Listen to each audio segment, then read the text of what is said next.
it's not that far away when costs will exceed gross income. That's the nature of farming. Now, there are tons of other issues I could talk about. There's plenty of issues to keep an ag policy specialist busy these days. Climate change. Anybody that's lived through this summer and thinks that something's not going wrong with the climate, again, doesn't know where little babies come from. Renewable fuels. This debate of food versus fuel. I'm telling you, U.S. agriculture is productive enough that we can have food, feed, fiber, and fuel.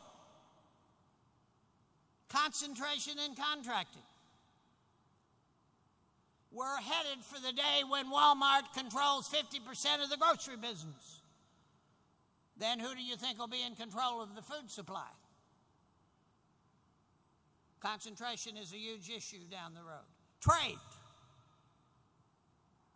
27% of everything we produce has got to be shipped overseas. We've had three free trade agreements languishing since George W. Bush. Colombia, Panama, and South Korea. They're no-brainers. Their goods and services come in here duty-free. All these trade agreements do is allow our goods to go in their good duty-free. The Congress can't even agree on that. Conservation. Environmental regulations. The list goes on and on and on. 2050. If the demographers are correct, there will be 3 billion more people to feed. Does agriculture have a future? Obviously. Does county agriculture agents have a future? Obviously. Just look at the pictures night after night from Somalia. Now, if that doesn't get to you, I don't know what would. We have a productivity gap in agriculture. We're increasing productivity about 1.4% a year. If we're going to feed these people, we got to increase that to 1.75% a year. And we'll be expected to do that without increasing the environmental footprint. Now, I'm going to get, if you think I was blunt before, here it comes.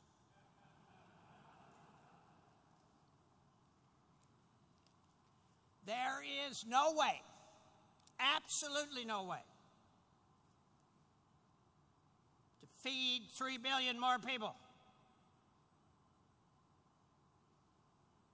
without biotechnology, without sound science making those decisions. Not politics, not religion, but sound science. There is no way to feed those 3 billion more people without investment in education, without research, without extension. Interestingly enough, as some of our administrators would like to de-emphasize extension at land-grant universities, countries in Africa are trying to adopt extension.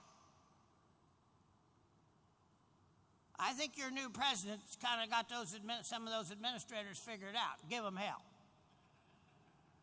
Now, here's the bottom line. If you are anti-biotechnology, if you buy this anti-biotech crap, you are in favor of starvation. If you're anti-biotech, you're pro-starvation, and that is immoral. And yet I know ministers, men of the cloth, that are anti-biotech. As I told one the other day, you need to go to hell.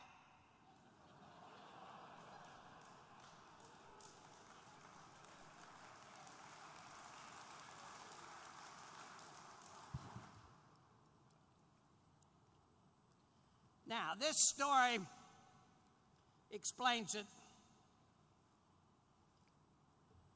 My wife has censored this story, and I think she's in the audience, and it might be a rough ride home, but she's driving. And she'd given up a long time ago. This was on C-SPAN, and I'm a C-SPAN junkie, and I would suggest you watch C-SPAN.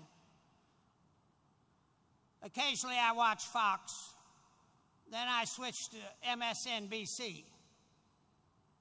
And I assume correctly that the truth is halfway between the two, Fox and MSNBC. But this story was on C-SPAN, so it's all right.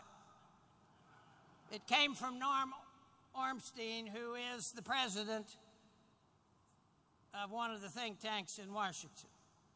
And this old professor came into class, and so it fits me perfectly.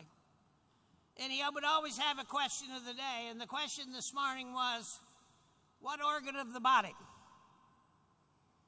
when stimulated, expands 8 times?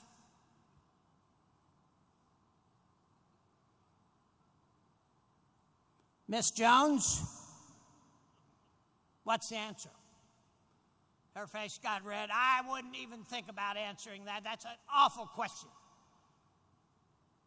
Mr. Smith, what's the answer? And Mr. Smith said, obviously, it's the pupil of your eye. Correct, Mr. Smith. Now, Miss Jones, you got a dirty mind. You didn't do your homework.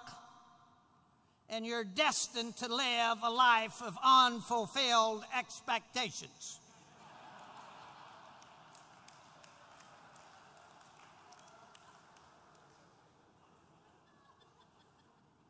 Now, don't ask Mrs. Flinchbaugh about this story.